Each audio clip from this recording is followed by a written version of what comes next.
Welcome to point decoded. మనం చూస్తాం ఇవాళ ఆంధ్రప్రదేశ్ రాష్ట్రానికి సంబంధించిన అభివృద్ధి మోడల్ని ఎవరికి వాళ్ళ స్టైల్లో డిఫైన్ చేసే ప్రయత్నం చేస్తున్నారు. అయితే ఈరోజు గ్లోబల్ ట్రెండింగ్ కానివ్వండి, లేకపోతే ఇండియా ట్రెండింగ్ సంబంధించి చూసినప్పుడు ఆంధ్రప్రదేశ్ పోర్టులకు సంబంధించిన అంశాన్ని వైఎస్ఆర్సీపీ ట్రెండ్ చేసే ప్రయత్నం చేస్తుంది. దానికి అనుగుణంగానే వేలాది పోస్టులు పెట్టింది.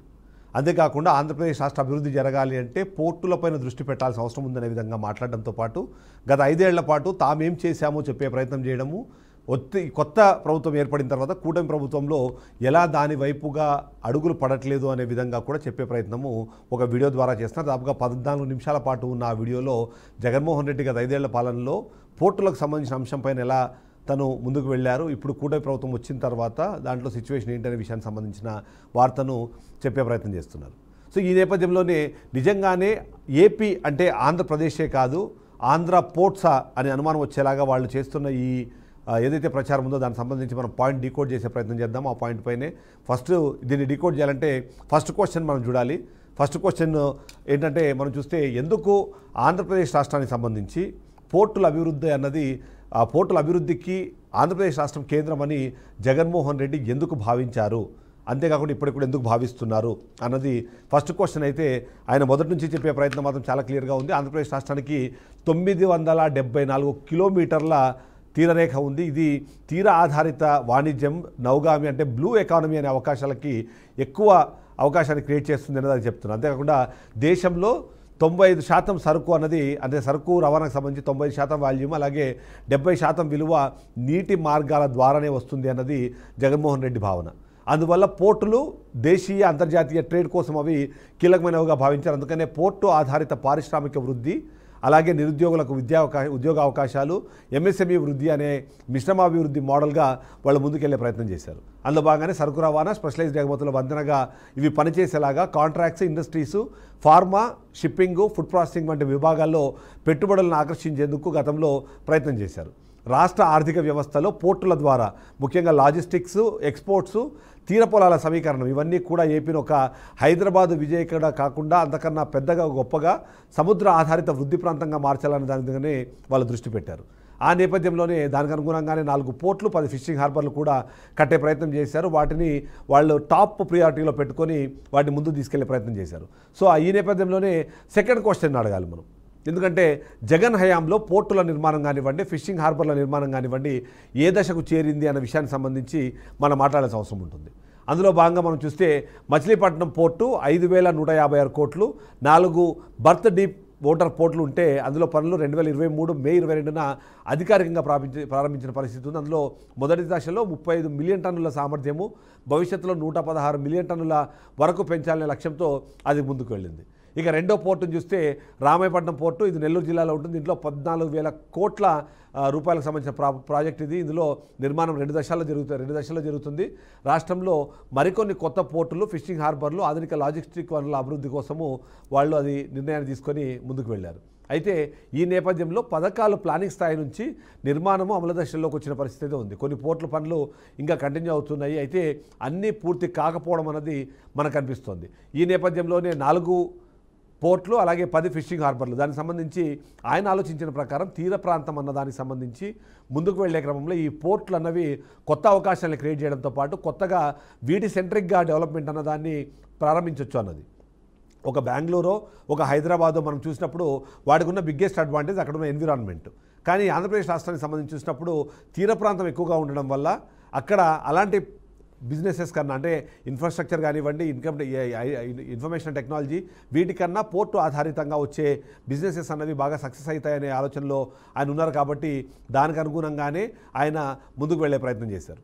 అంతేకాకుండా ఏదైతే మనం మాట్లాడుతున్నట్టుగా ఈ పోర్టు ఆధారితంగా జరిగే అభివృద్ధి అన్నది కేవలం అభివృద్ధి అక్కడితో ఆగిపోకుండా ఇంటర్నేషనల్ సంబంధించిన ఆ యాక్సెస్ని కూడా పెంచుతుంది. తద్వారా కేవలం పోర్టుల ద్వారానే వచ్చే 5 ఏళ్లలో, అంటే 5 ఏళ్ల పాటు మరొకసారి అధికారంలో ఉంటే వాళ్ళు 10,000 కోట్లకు పైగా అక్కడ దాని మీద ఆదాయం వచ్చే అవకాశం ఉంది అనడంతో పాటు ఒక్కొక్క పోర్టు మీద కనీసం 15,000 నుంచి 16,000 ఉపాధి కూడా అక్కడ లభించే అవకాశం ఉందన్నది వాళ్ళు అప్పట్లో భావించారు. ఇది సరిపోదన్నట్టుగా ఎప్పటికప్పుడు ఏవైతే 10 ఫిషింగ్ హార్బర్లను కూడా నిర్మించే ప్రయత్నంలో ఉన్నారు. ఆ ఫిషింగ్ హార్బర్లు పూర్తి అయితే ఏదైతే ఆక్వా రంగంలో ఇప్పటికే ఆంధ్రప్రదేశ్ రాష్ట్రం దూసుకుపోతున్న నేపథ్యంలో అది ప్రపంచ స్థాయి ఆక్వా ఎగుమతులకు ఒక హబ్గా మారే అవకాశం ఆంధ్రప్రదేశ్ రాష్ట్రానికి ఉందన్నది కూడా ఆయన భావించారు. అందులో భాగంగా ఆయన ముందుకు వెళ్ళారు. ఈ నేపథ్యంలో ప్రభుత్వం మారింది, కొత్తగా కూటమి ప్రభుత్వం అధికారంలోకి వచ్చిన తర్వాత మూడో క్వశ్చన్ మనకు రైజ్ అవుతుంది. ఆ మూడో క్వశ్చన్ జగన్ పోర్ట్ ఫార్ములాపై కూటమి వర్షన్ ఏంటి అన్నది మనం చూడాలి. అందులో కూటమికి సంబంధించి చూసినప్పుడు 2 రకాల అంశాలని తెరపైకి తీసుకొచ్చే ప్రయత్నం చేశారు. ఒకటి, ఏదైతే అట్టహాసంగా ప్రారంభించిన నిర్మాణాలు కానివ్వండి, శంకుస్థాపనలు కానివ్వండి, అవి పోర్టులకు సంబంధించి ఏది పూర్తి చేయలేదు అన్నదే కూటమి ప్రభుత్వం చేసిన కీలకమైన ఆరోపణ. కేవలం వీటన్నిటినీ కూడా శంకుస్థాపనలకు పరిమితం చేసి దాంట్లో కొద్దిపాటి వర్క్ను చేసి పూర్తి అయిపోయింది అనే విధంగా కలరింగ్ ఇచ్చారన్నది కూటమి చేసిన మరొక ఆరోపణ. సో మొత్తంగా ఇవన్నీ కంప్లీట్ అయితే వచ్చే ఆదాయం కన్నా దాని మీద పెడుతున్న ఖర్చు, వాటన్నిటికి సంబంధించిన అంశాలపైన ఎక్కువ మాట్లాడారు. కాబట్టి వీటిని కూడా పీపీపీ మోడల్లోకి తీసుకెళ్లాలన్న ఆలోచన నేపథ్యంలో ప్రభుత్వ ఆధ్వర్యంలో గ్రీన్ఫీల్డ్ పోర్టులు నిర్మించి వాటిని ఆపరేషన్ కోసము ప్రైవేట్ పార్ట్నర్షిప్తో ఒకవేళ తీసుకొని వెళ్తే మాత్రము దానివల్ల లాభం ఉంటుంది అన్నది కూటమి ప్రభుత్వం చేస్తున్న ఒక ఆలోచన. పోర్టులతో పాటు దానికి సంబంధించిన రోడ్లు, దానికి సంబంధించిన హైవేలు, రైలు, అలాగే ఎంఎస్ఎంఈ పార్కులు, చేపల హార్బర్లు, ఇతర ఎయిర్ కానివ్వండి లేకపోతే ల్యాండ్కి సంబంధించిన వనరుల అభివృద్ధి అయితే ఉందో దాన్ని సమగ్రంగా చూసినప్పుడు పోర్ట్ ప్లస్ లాజిస్టిక్స్ ప్లస్ ఇండస్ట్రియల్కి సంబంధించిన ఒక కంపైల్డ్ అభివృద్ధి అన్నది మోడల్గా ఇప్పుడు వెళ్తోంది కూటమి ప్రభుత్వం. ఇంటిగ్రేటెడ్ ప్లానింగ్లో భాగంగా పోర్టులు ఒక ఆర్థిక హబ్గా, చుట్టూ ఇండస్ట్రీలు, ఎగుమతులు, పనులు జరిగేలాగా దీని విధంగా సమగ్రంగా ఒకసారి చూస్తే మాత్రము అది ఫ్యూచరిస్టిక్ రిజల్ట్స్ ఇస్తుంది అన్నది వీళ్ళ ఆలోచన. ఇక సరుకులను తక్కువగా చేసే సరుకులకు తక్కువ రవాణా ఖర్చు అవుతుంది కాబట్టి వాటికి వేగవంతమైన ఎగుమతులు, అలాగే సముద్ర మార్గం ద్వారా, అలాగే భూ లేదా రైలు మార్గాలను కలిపేలాగా మల్టీ మోడ్ లాజిస్టిక్స్ నెట్వర్క్ అనేది ఏర్పాటు చేయాలన్నది కూటమి ప్రభుత్వం ఆలోచనగా కనిపిస్తుంది. ఇందులో భాగంగానే స్థానిక యువతకి ఉద్యోగ అవకాశాలు, వ్యవసాయం అలాగే మత్స్య రైతులకి మరిన్ని అవకాశాలు క్రియేట్ చేస్తూ తీర ప్రాంత కోస్తా సామూహిక అభివృద్ధికి ఇది దోహదం చేస్తుంది అన్నది కూడా ప్రభుత్వం ఆలోచిస్తుంది. ఇవన్నీ కూడా ఇప్పుడు నిర్మిస్తున్న 4 పోర్టులు కూడా వైఎస్ఆర్సీపీ హయాంలో రాష్ట్ర ప్రభుత్వమే వాటిని నిర్మించి ఆ తర్వాత వాటిని లీజ్కి ఇచ్చే ఆలోచన చేస్తుంది. దానికి అనుగుణంగానే మొత్తం యాక్టివిటీస్ చేసుకోవాల్సి వస్తుంది. కానీ ఇప్పుడున్న కూటమి ప్రభుత్వం మొత్తం దానికి పీపీపీ మోడల్లోకి తీసుకెళ్ళాలి. తద్వారా పెట్టే ఇన్వెస్ట్మెంట్ తగ్గుతుంది, వచ్చే లాభంలో కొద్ది తగ్గినా సరే దానికి సంబంధించిన ఖర్చులన్నీ రాష్ట్ర ప్రభుత్వానికి ఉండవు అనే విధంగా మాట్లాడే ప్రయత్నంలో ఇవన్నీ ఎందుకు ఆలోచిస్తున్నాము, దీని అభివృద్ధికి సంబంధించి చూసినప్పుడు 4th క్వశ్చన్ రైజ్ అవుతుంది. ఆ 4th క్వశ్చన్, ఏపీలో పోర్టులు అభివృద్ధి చెందితే మనం అంటున్నట్టుగా గుజరాత్తో పోటీ పడే అవకాశం ఉందా అన్నది మనకి 4th క్వశ్చన్.